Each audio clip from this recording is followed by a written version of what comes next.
May 21, 1940. The German blitzkrieg is tearing through France, but their rapid advance leaves their flanks exposed. South of the Arras crossroads, a surprise British counterattack hits the German line. Leading the charge are heavily armored Matilda infantry tanks.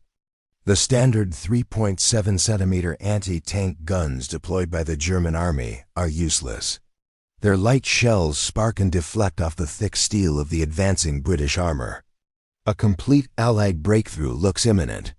To stabilize the crumbling front, Major General Erwin Rommel orders a nearby battery of Luftwaffe 8.8 cm anti-aircraft guns to drop their barrels, level with the horizon and fire directly at the charging tanks.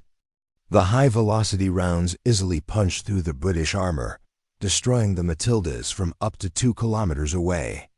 By the end of the day, the 88s had shattered the British counterattack and saved the German flank. The victory at Arras is often remembered as a stroke of tactical luck, a desperate gamble that happened to work. Yet the 88's ability to destroy heavy armor from thousands of yards away was a specific capability finalized in secret blueprints years before the war began. Pre-World War I, the German Navy used high-pressure 8.8 cm guns against fast torpedo boats. By tilting the angle, planners realized these high-velocity physics were ideal for shooting down aircraft, leading to the first ground-based 8.8 cm anti-aircraft gun in 1916. Here is one of those early precursors, a platform-mounted piece.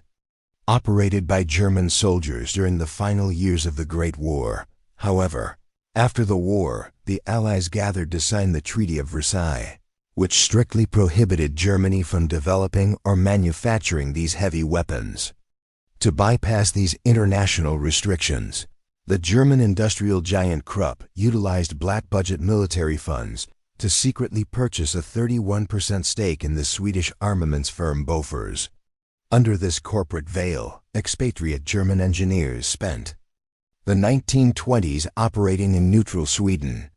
Free from Allied inspections, they refined the weapon's lethal physics, ensuring the next generation of German artillery would be ready when rearmament began. The Flak 18 entered production in 1933, reflecting specific engineering priorities. It sits on a cruciform mount and wheeled carriage, allowing crews to fire without unhitching from transport. A trained crew achieved combat readiness in just 2.5 minutes. The breech used a semi-automatic sliding block, allowing a highly coordinated gun crew of up to 11 men to sustain a fire rate of 15 to 20 rounds per minute against both high-altitude bombers and ground targets. This schematic demonstrates the gun's dual-purpose capability.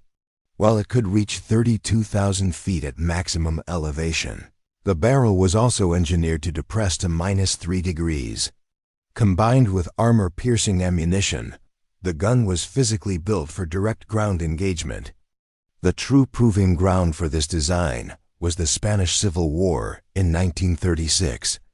Germany deployed the gun with the Condor Legion, utilizing it to compensate for a lack of standard field artillery among nationalist forces.